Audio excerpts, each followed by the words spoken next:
him and his son Hunter. Yeah, the former VP is showing some renewed vigor in going after Trump for these attacks. His campaign also launched a new attack ad against the president. Watch this. Donald Trump is spending millions in negative TV ads, lying about the one Democrat he doesn't want to face. Now, fearful about his re-election, he's becoming more unhinged. CNN's Jessica Dean is following the story. Jessica, this new ad from Biden, essentially a response to an ad from Trump attacking Biden.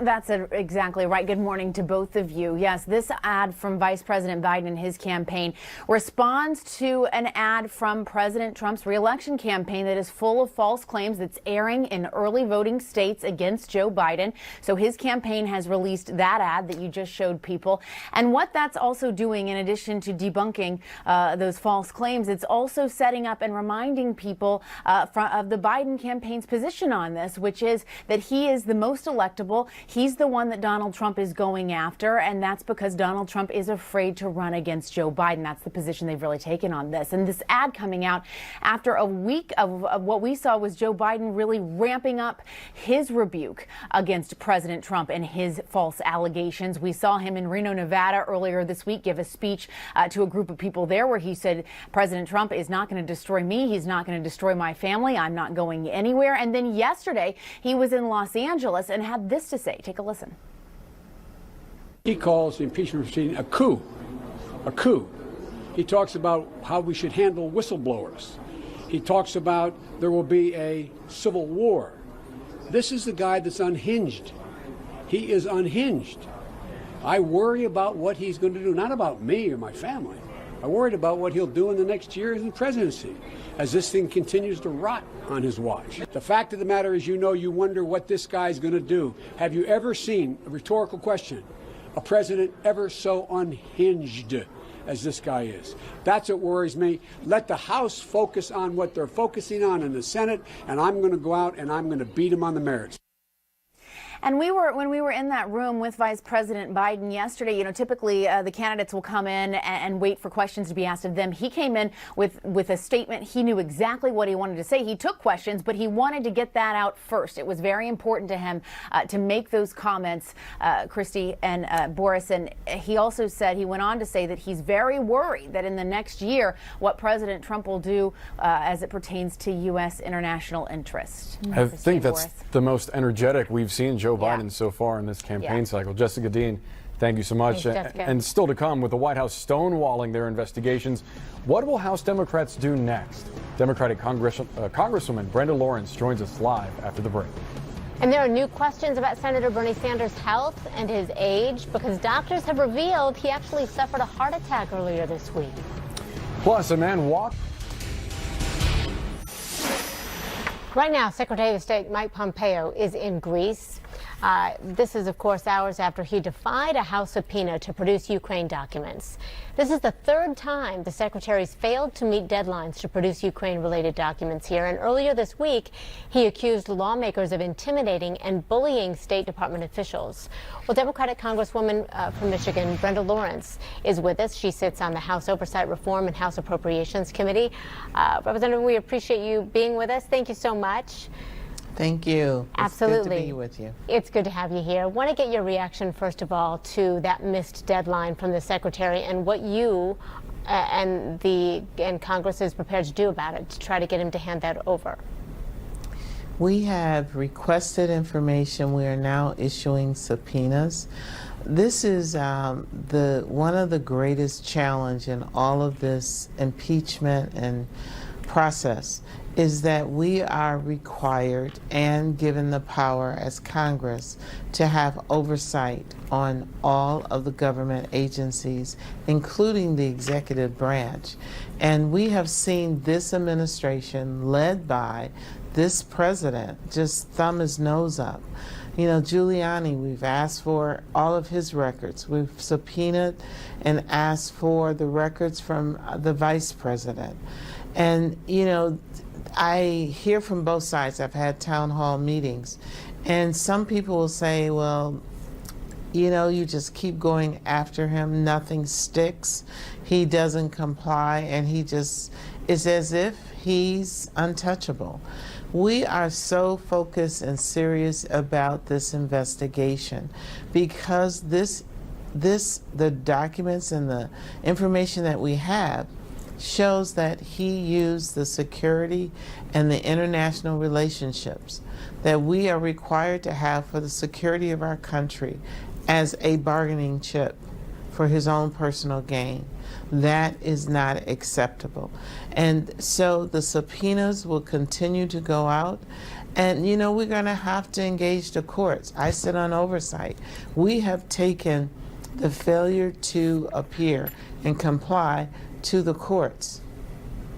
Are you concerned at all, as you mentioned you were at town halls this week and you talked to your constituents, that there is a fatigue that could take place here? You know, people want to talk about they want to talk about health care, they want to talk about immigration, they want to talk about gun control.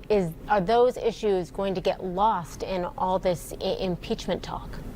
For the DREAM Act. We've passed legislation for reauthorizing violence against women. We have passed gun control laws for background checks, and it's sitting in Mitch McConnell's graveyard. Literally, he is not conducting any business. So it troubles me when I hear the blanket statement, Congress, you're not doing anything.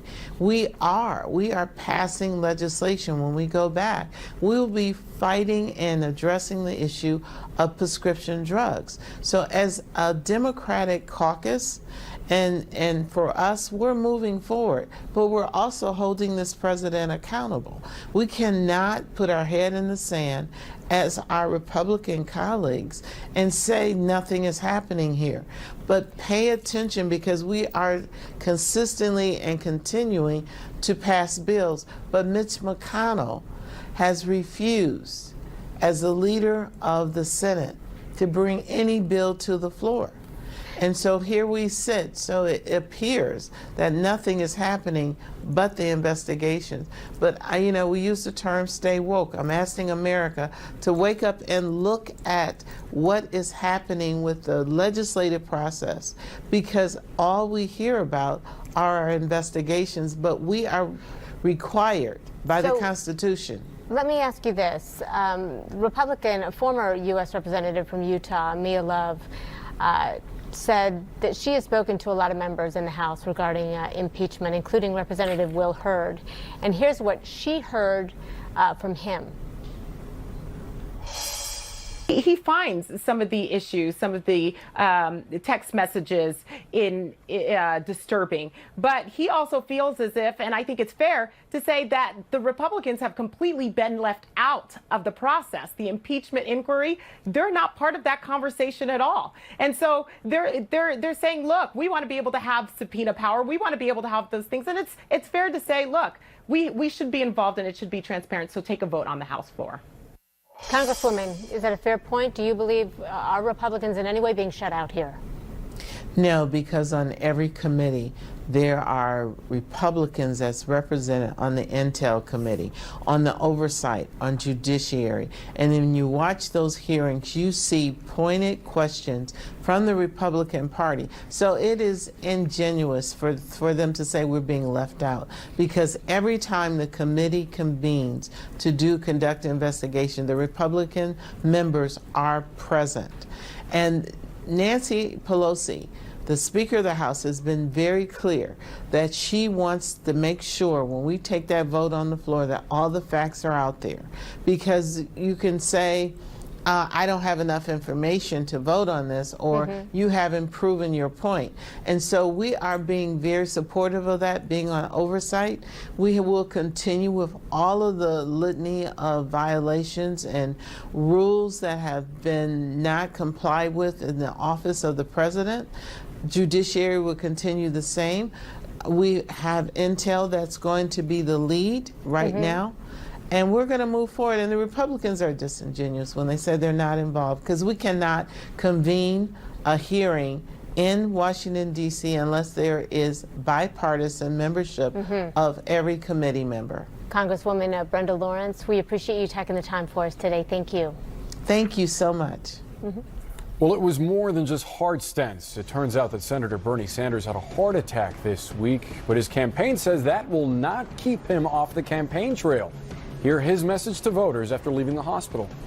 And the outrage from demonstrators growing louder in Hong Kong this morning.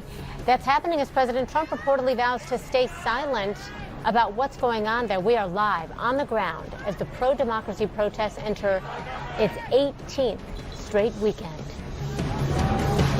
In fact, have a heart attack earlier this week. Yeah, the senator left the Las Vegas hospital yesterday, and in a video posted online, he reassured his supporters that he's not going anywhere. Hello, everybody. We're in Las Vegas. I just got out of the hospital a few hours ago, and I'm feeling so much better. I just want to thank all of you for the love and warm wishes that you sent to me. See you soon on the campaign trail. Now, the Sanders campaign says the senator is going to rest at his home in Vermont for a few days, several days here, and he is planning on taking part in the CNN Democratic debate that's on October 15th. Just about 10 days away, Sanders' recent health scare has raised some concerns and questions about the health of the candidates running for president. 3 of the top Democrats and the president are all in their 70s. Joining us now to discuss is Kurt Bardella. He's a political commentator and former spokesperson for the House Oversight Committee, and CNN political commentator and former Ted Cruz communications director Alice Stewart. Thank you both so much for joining us. We have to start with, of course, Bernie Sanders. He was released from the hospital last night. We're glad he's home and that he's doing well. But that next Democratic debate is just 10 days away, and we've already seen questions of age come up in the debates before. How much do you think his health is going to be part of this conversation? Alice? Look, first, we can all agree that we're all glad to see that he's out of the hospital and doing well, and our thoughts and prayers are with him for a safe recovery. And it really puts everything else in perspective. The health of all of the candidates is certainly critical and important, and I'm glad to see that he's back on the mend. But the reality is, none of these people on the Democratic stage, or certainly in the White House, would be where they are if they didn't have the mental toughness to get there. And I'm confident that he will be on the mend and he will be ready to take on his challengers come debate time. Look, the health of anyone running for this office is something that people certainly should take a look at, and certainly is a concern. But everyone we have on the Democratic side in the White House, I am confident of their toughness physically and mentally to compete and get the job done and really give us a very vigorous primary and certainly a general come next year. Now, Kurt, we saw Julian Castro sort of allude to Joe Biden's age in the previous debate. That backfired on him. Do you suspect we might see more of the same? You know, I think this is one of those tough times where if you're a Democrat thinking about attacking Bernie for this, I think that it's going to boomerang back on you. I think, like Alice said, we all definitely want him to be healthy. We want him to recover well. I think that if you go after his health in this way, so close after actually suffering an actual heart attack, you could look cold, you could look callous, you could look opportunistic. This is one of those things where the voters themselves are going to have to figure out whether or not they think that age and previous health issues is really a disqualifying factor. So we remember the health issues, the heart issues that former Vice President Dick Cheney had, and ultimately the voters sent him back to that top of the ticket twice. So I think attacking him would look desperate, especially if one of the candidates who isn't gaining traction tries to use that as a vehicle to try to advance themselves. What happened speaks for itself. How Bernie responds to that will also speak for itself, and going after that directly would be a mistake. Now, for those who may be concerned about the senator's age and his health, his campaign at least is continuing to produce some really big fundraising numbers. Take a look at this, a scale essentially of where all the candidates stand right now. Notably, President Trump isn't on here, but notably the president raised about $100 million more than Bernie Sanders, the next highest raising candidate on this list. The president's campaign chairman, Brad Parscale, writing in an op-ed that the sudden flood of donations to President Trump's re-election effort provides undeniable evidence that this impeachment gambit represents a massive miscalculation by Democrats. He says the RNC Trump campaign took in $13 million in the 36 hours after the impeachment inquiry was launched. Kurt, is this a sign that impeachment is going to energize the president's base even more? I don't think so. I mean, I think regardless of what you think of impeachment, the president's base is the president's base. We've seen throughout his entire presidency, through every peak and valley, whether it was Charlottesville, whether it was the Kavanaugh confirmation, something happens, the president says something controversial, and everyone says, well, this will energize his base. Well, I think we should reach a conclusion. His base is going to be energized in the 2020 election no matter what happens. If you actually added all the totals of the Democratic candidates, you would get a number that's a little bit more than $100 million, roughly what the president raised. So it's kind of apples and oranges to say that one guy outraised 16 people by himself. You can't really take one candidate, pull him out and say, well, against the president, they got outraised. You have to take the entire aggregate. The reality is impeachment motivates both bases. The progressive base has been calling for impeachment over and over and over again for the better part of this year. The president's base has been ready to fight against impeachment. So I kind of think it's a net neutral at the end of the day. I take your point, but Alice, $13 million in 36 hours. That's staggering.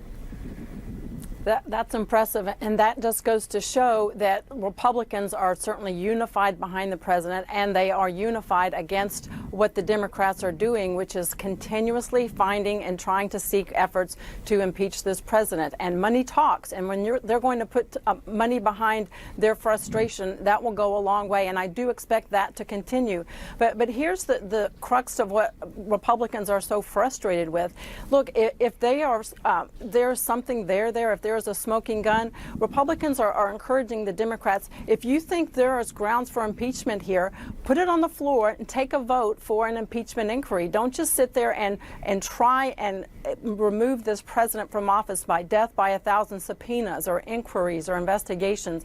Put your money where your mouth is. The Congresswoman talked about all the votes that the House has taken under the leadership of House Democrats. Well, here's a vote for you. Put the inquiry for an impeachment on the floor and see where Democrats fall. I guarantee you, vulnerable Democrats in districts that Trump won do not want to put their name behind this because they understand the liability behind making such a vocal vote and vocal position on this impeachment inquiry, because as it moves further, it's not going to be something that the American people want when they should be campaigning on the issues and not on an impeachment. So much to discuss and so little time. Alice Stewart, Kerr Bardella, thank you so much for getting up with us this morning. Thanks. Thanks, Boris. We have some pro-democracy protesters in the streets in Hong Kong again this morning, and others, meanwhile, protesting peacefully with this candlelight vigil. We're going to take you there next. Plus, an independent watchdog is now looking into how the Treasury Department handled President Trump's tax returns. Details. 39 minutes past the hour right now, and Microsoft is saying hackers linked to the Iranian government attempted to attack a 2020 U.S. presidential campaign. Now, the company didn't say which campaign was targeted, but the Trump re-election campaign said it had no indication that it was them. Microsoft calls the group Phosphorus. They say the group attempted to hack the campaign between August and September. The Democratic National Committee has sent a security alert to 2020 campaigns about the attempted hack. The group also attacked current and former U.S. officials, journalists covering global politics, and prominent Iranians living outside of Iran. We are in week 18 of these pro-democracy protests that we've been seeing in the streets of Hong Kong. We know that there are some residents who are lighting candles outside this mass transit station at a vigil. Look at what's been growing there for weeks. Yeah, the city's public transport system was shut down and will remain closed today. Meantime, a 14-year-old is in critical condition after Hong Kong police opened fire on protesters for the second time. All of this happening as two sources tell CNN that President Trump promised Chinese President Xi Jinping that the U.S. would stay silent on pro-democracy protests in Hong Kong as trade talks continue. Yesterday, the president said all his conversations with foreign leaders are appropriate, just a few hours after calling on China to investigate Joe Biden. I want to get to CNN's Anna Koren in Hong Kong. Anna, what's it like where you are now? Well, Boris, we're standing outside the Mong Kok police station, which certainly has been a flashpoint for the protest now in its 18th weekend. And many people, you can see, probably a few dozen, are still wearing face masks. They are defying that ban, which was invoked by the city's chief executive, Carrie Lam, overnight. She called on these emergency laws to enforce this ban. As we know, people wear face masks. They have been doing so for the past 18 weeks.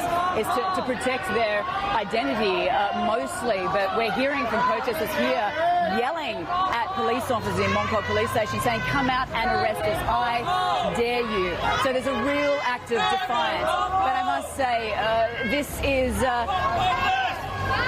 rather small scale for what Hong Kong is used to.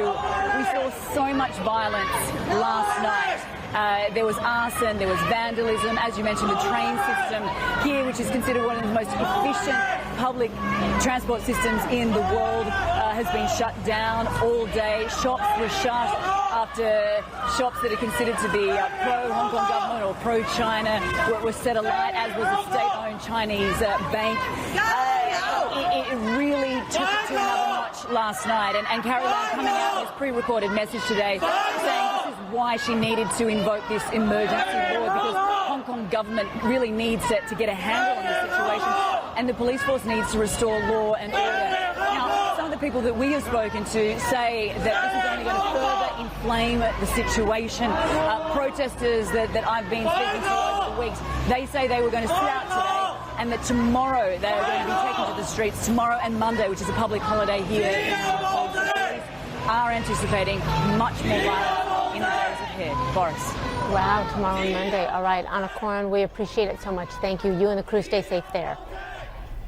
Even more scrutiny ahead for the White House, this time from an independent watchdog group inside the Treasury Department, coming up what they're investigating concerning the president's tax returns.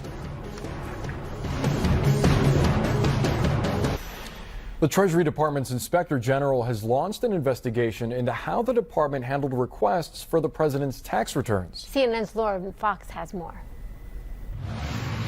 On Friday, the Treasury Department Inspector General launched an investigation into how the Treasury Department handled a request for President Donald Trump's tax returns back in April. That's when House Ways and Means Committee Chairman requested 6 years of personal and business tax returns of the president. This came after Neal sent a letter Friday to the Treasury Inspector General asking for this investigation. In response, when I called the Treasury Inspector General's office, they told me that they had launched a probe. They said in a statement, Chairman Neal has asked Treasury OIG to inquire into the process by which the department received, evaluated, and responded to the committee's request for federal tax information. We are undertaking that inquiry. So this Inspector General investigation is going to continue. This comes after a whistleblower went to the House Ways and Means Committee in July alleging that there had been potential overshadowing of the presidential audit program. Lauren Fox, CNN. Lauren, thank you. Take a look at what's going on in Albuquerque, New Mexico. Yeah, it's a nice break from all the politics we've been talking about. This is the Albuquerque International Balloon Fiesta that's getting underway. The sun's just starting to come up. This is why they call it the land of enchantment, right? It is gorgeous. 500 balloons lighten up the sky there during the 9-day event. And then you've got the live music, the